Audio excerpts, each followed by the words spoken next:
ஒரு ஆறுதலான புத்தகம் ஒன்று இருக்குது, ஒரு இனிமையான புத்தகம் இருக்கிறது, ஸ்வீட்டான ஒரு புத்தகம்.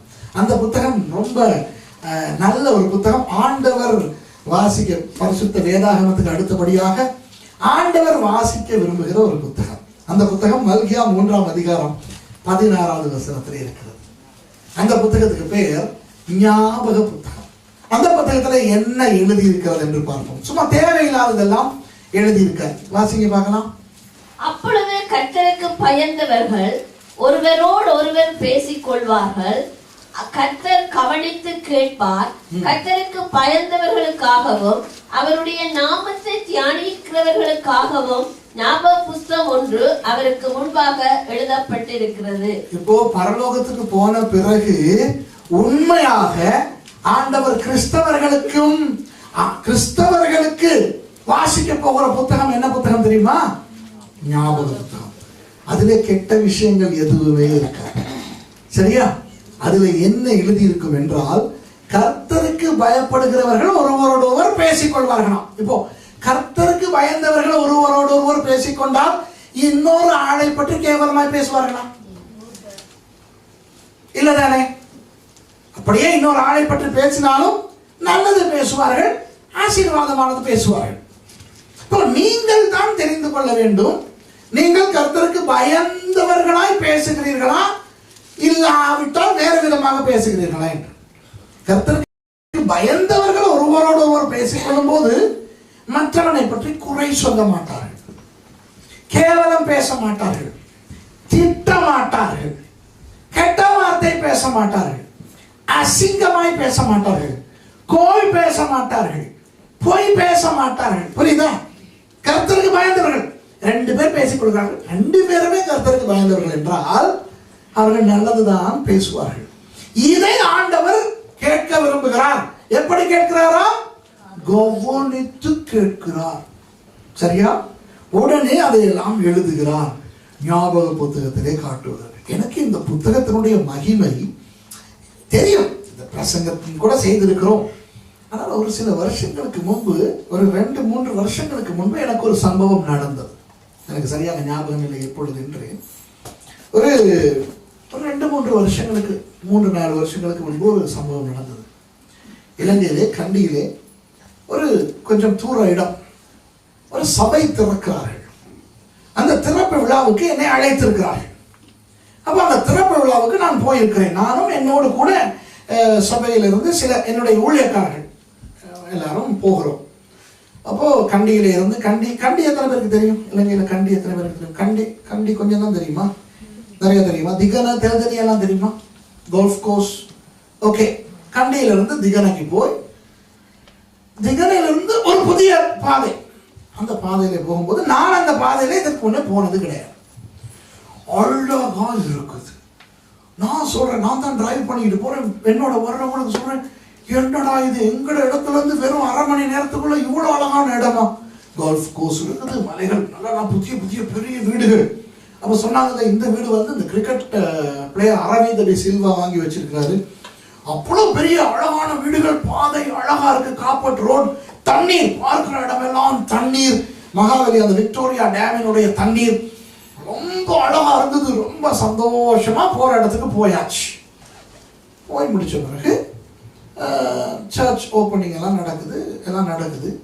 அப்போ ஒரு வயதான அம்மா முன்னால வந்து சாட்சி சொல்றாங்க. ஒரு சிங்கள அம்மா, வயதான அம்மா. அவங்க வந்து சொல்றாங்க, ஆண்டவருக்கு ஸ்தோத்திரம், இந்த இடம் என்னுடைய இடத்தை சபை கட்டுறதுக்கு நான் கொடுக்கறதுக்கு ஆண்டவர் எனக்கு உதவி செய்ததுக்காக நான் நன்றி செலுத்துறேன். அழகான சபையா ஆண்டவர் கட்டிட்டார். இதே இடத்துல எங்களுக்கு சுவிசேஷம் அறிவிச்சு எங்களை ஆண்டவருக்குள்ள கொண்டு வந்த அதே பாஸ்டர் இந்த சபையை திறக்கிறதுக்கு வந்திருக்கிறது எனக்கு இன்னும் பெரிய சந்தோஷமா இருக்கு அப்படின்னு அந்த அம்மா சொல்லிச்சு. இப்ப திறக்க வந்திருக்கிறது யாரு? நான் இதுக்கு முதல் அங்க போயிருக்கிறேன்னா, நான் ஃபர்ஸ்ட் டைம் போயிருக்கேன். அப்ப நான் நினைச்சேன், ஒண்ணு இந்த அம்மா பொய் சொல்லுது.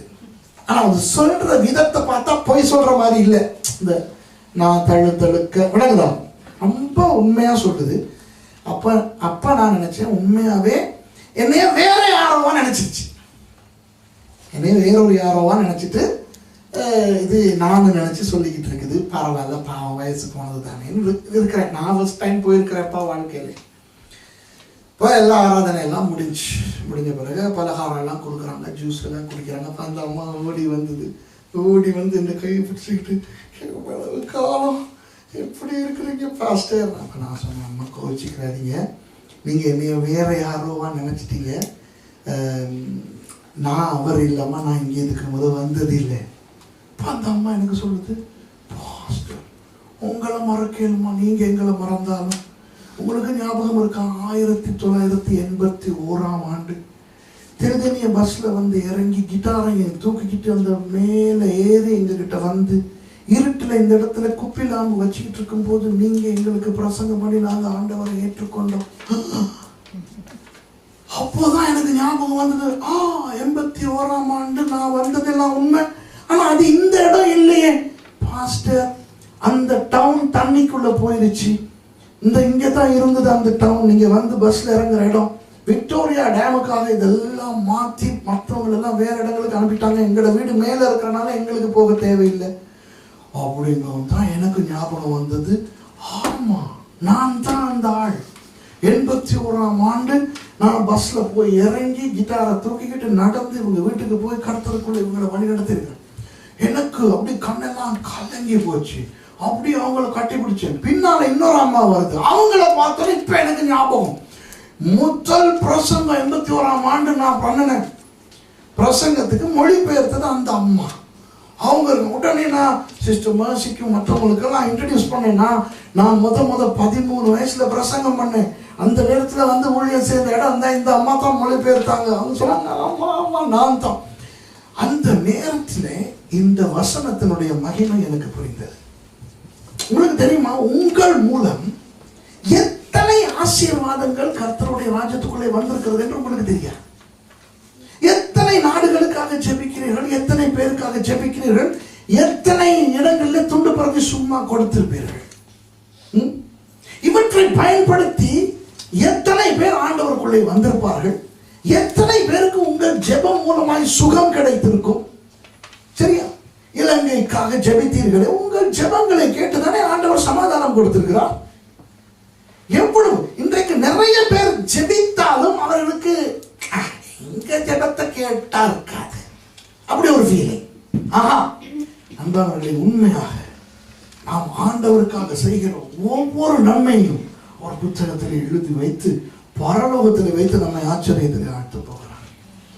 அப்ப சொல்லுவார். அப்ப எனக்கு யோசனை வந்தது, அப்படியே நான் ஃபுல்லாவே மறந்துட்டேனே. அப்ப பாருங்க, உண்மையாவே கர்த்தர் எப்படி ஒழுங்கு பண்ணியிருக்கிறார். என் மூலமாக ரட்சிக்கப்பட்ட அந்த ஜனங்களுடைய இடத்துல இருக்கிற சபையை என்னை கொண்டே திறக்க வைத்தார் ஆண்டவர். எனக்கும் மறந்து போய்விட்டது, அவங்களுக்கும் தெரியாது நான் எங்க இருக்கிறேன்ட்டு.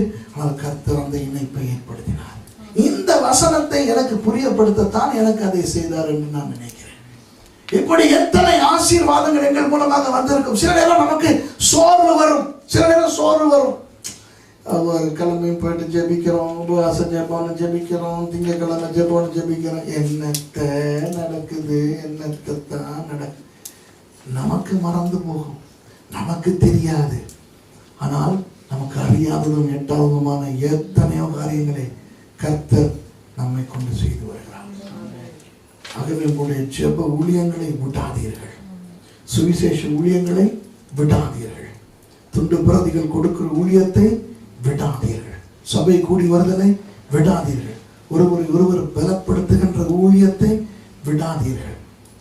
ஏனென்றால் கர்த்தர் ஞாபக புத்தகத்திலே அவற்றையெல்லாம் எழுதி நம்மை ஆச்சரியத்தில் ஆழ்த்த போகிறார்.